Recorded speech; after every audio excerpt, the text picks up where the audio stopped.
Շնորհակալ եմ, բրավո պարոն Կոնջորյան, 20 րոպե խոսեցիք ամեն ինչին, բացի մամուլում քննարկվող թիվ 1 թեմայից։ Ձեզ ուղիղ տեքստով, փաստերով մեղադրում են քաղաքական կոռուպցիայի մեջ։ Պարոն Կոնջյան, քանի որ դուք գեղախոսության մեծ վարպետ եք, ես առաջարկում եմ նաև մեր լրագրողների համար, որովհետև տեսա, որ այս 2 օրվա ընթացքում շարունակ փորձում են ձեզանից մեկնաբանություն ստանալ, բայց ապարդյուն։ Կարող եք ի վերջո դուք մեզ պատմել, թե ինչպես է ձեր կինը 2024 թվականի նոյեմբերին նշանակվել HiPost-ի տնօրեն։ Մեր հայրենակիցների համար հիշեցնեմ, որ այն ամբողջությամբ պետական ընկերություն է։ Ձեր տիկինը ստանում է տարեկան $118,000 աշխատավարձ, ամսական 3.6 միլիոն դրամ։ Համեմատության համար ասեմ, որ Հանրապետության նախագահը ստանում է, եթե չեմ սխալվում, 1.5 միլիոն, Հայաստանի Հանրապետության վարչապետը 1.6 միլիոն է ստանում, այսինքն կրկնակիից ավել շատ է ստանում։ Տեսեք, ԶԼՄ-ներին մրցույթային նիստերի արձանագրությունները չեն տրամադրվում, ոչ ընկերության կողմից, ոչ նախարարության կողմից, ինչը ավելի է խորացրել կասկածները, որ ձեր ուղիղ միջամտությունն է եղել HiPost-ի տնօրենի պաշտոնում ձեր տիկնոջ նշանակման հարցում։ Հիմա խնդրում եմ մեզ պատմեք, ինչպես է նշանակվել, մինչև այդ որտեղ է աշխատել եւ որն է եղել ձեր դերը այդ նշանակման հարցում։ Շնորհակալ եմ։ Շնորհակալություն տիկին Խամոյան։ Ես իմ խոսքում չասեցի, որպեսզի ըմբոշխնեմ ձեր հարցի միջոցով այդ հարցը։ Առաջինը, իմ կինը HiPost-ի տնօրեն նշանակվելուց առաջ հարցրեցիք որտեղ է աշխատել, ի զարմանս ձեզ ասեմ, որ 5 տարի շարունակ աշխատել է HiPost ընկերությունում եւ եղել է վարչության ղեկավար։ Այսինքն իմ կինը HiPost-ի տնօրեն չի նշանակվել պարզապես ուրիշ տեղից գալով, ինքը եղել է HiPost-ում վարչության ղեկավար։ Հետո եղել է մրցույթ եւ իմ կինը մասնակցելով մրցույթին ընտրվել է HiPost ընկերության տնօրեն մրցութային խորհրդի կողմից։ Այդ մրցութային խորհրդի մեջ բնականաբար ես չկամ եւ չեմ կարող լինել մրցութային խորհրդում ներգրաված են տարբեր անձինք, եթե չեմ սխալվում նաեւ մասնավոր ոլորտներից կան եւ այնպես որ ձեր հարցերը դուք կարող եք համապատասխան կերպով ուղղել պետական գերատեսչություններին եւ ստանալ համապատասխան տեղեկատվություն։ Ես չգիտեմ, գուցե այդ տեղեկատվության վերաբերյալ հարցումները ակնկալել են անձնական տվյալներ, դրա համար այդ տվյալների մի մասը չեն կարողացել տալ լրագրողներին, բայց ներողություն, դա ուրեմն օրենսդրության սահմանած չափանիշներն են եւ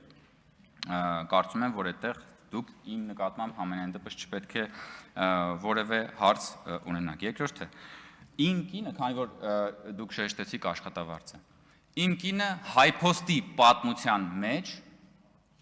ամենացածր աշխատավարձ ստացող տնօրենն է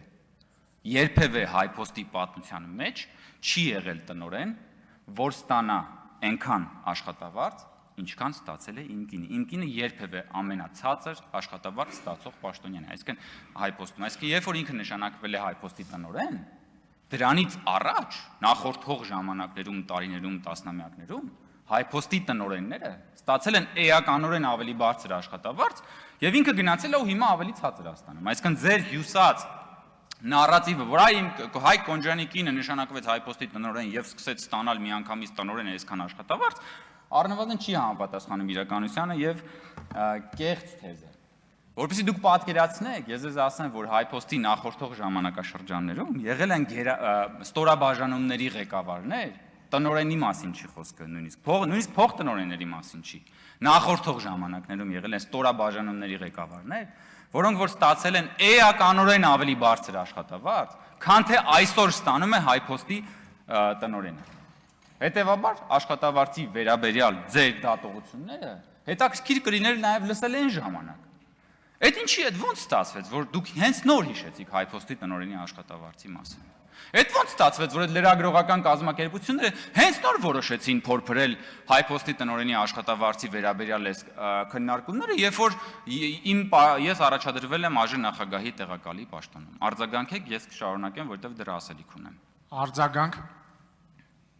Պարոն Կոնջյան, ձեր պերճախոսությունը միշտ գնահատելի է եղել եւ կարծում եմ, որ ձեր քաղաքական կարիերայի ընթացքում ձեր մեծագույն առավելությունն է դա եղել, բայց ես պետք է հիասթափեցնեմ։ Հայփոստը 2020 թվականից է պետական կառավարման հանձնվել։ Միջև դա եղել է մասնավոր ընկերություն։ Կարող էին $100,000 աշխատավարձ տալ։ Խոսքը պետական կառավարման հանձնված ընկերության մասին է։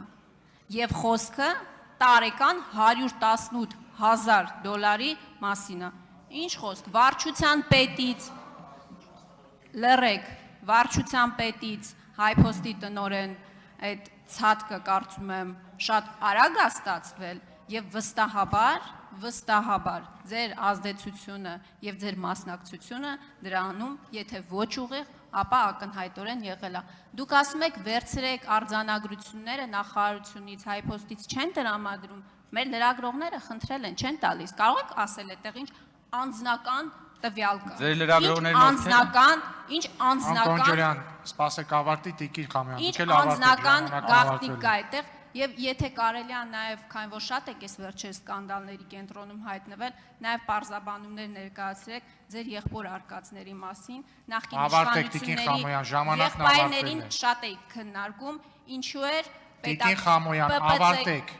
Ավարտում եմ, ինչու էր բարեկային ծառայության ուղեկցող մեքենայով հայոյանքներ շաղ տալիս Հարցը հասկանալի է, շնորհակալություն։ Տիկին Խաման, ես օբյեկտիվորեն չեմ կարող ժամանակը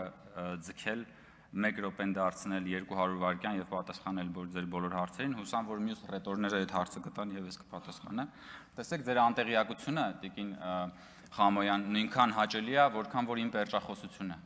Դուք նույնիսկ չգիտեք, որ Հայփոստը հանձնված չի եղել մասնավոր ընկերության։ Հայփոստը եղել է հավատարմագրային կառավարման ներքո, դա մասնավոր ընկերություն չի, դա առաջինը, երկրորդը, Հայփոստը 100%-ով ինքնաֆինանսավորվող կառույց է։ Իմ կինը եւ Հայփոստի մյուս աշխատակիցները երբևէ պետական բյուջեից աշխատավարձ չեն ստացել, Տիկին Խամոյան։ Ու երբ որ դուք խոսում եք իմ կնոջ կարիերայի ցածկի եւ այլնի մասին, դուք ավելավա խոսեք ձեր կարիերայի ցածկի մասին, թե դուք ոնց հերթատեսային տաղավարից հայտնվեցիք այստեղ։ Իմ կինը, ի տարբերություն ձեզ, պետական բյուջեից աշխատավարձ չի ստացել, Տիկին Խամոյան։ Դուք ոչ միայն պետական բյուջեից աշխատավարձ եք ստացել, դուք վերջին 5 տարիներին հարկատուների գումարով ստացել եք աշխատավարձ եւ գործից չեք եկել, Տիկին Խամոյան։ Դուք աշխատանքի չեք եկել։ Դուք վատնել եք Հայաստանի Հանրապետության քաղաքացիների հարկերը, որոնք որ նրանք տվել են որպես ձեզ վարձատրություն, հասկանում եք։ Ափսոս, այնքան բան ունեի ասելու, բայց չհասցրեցի։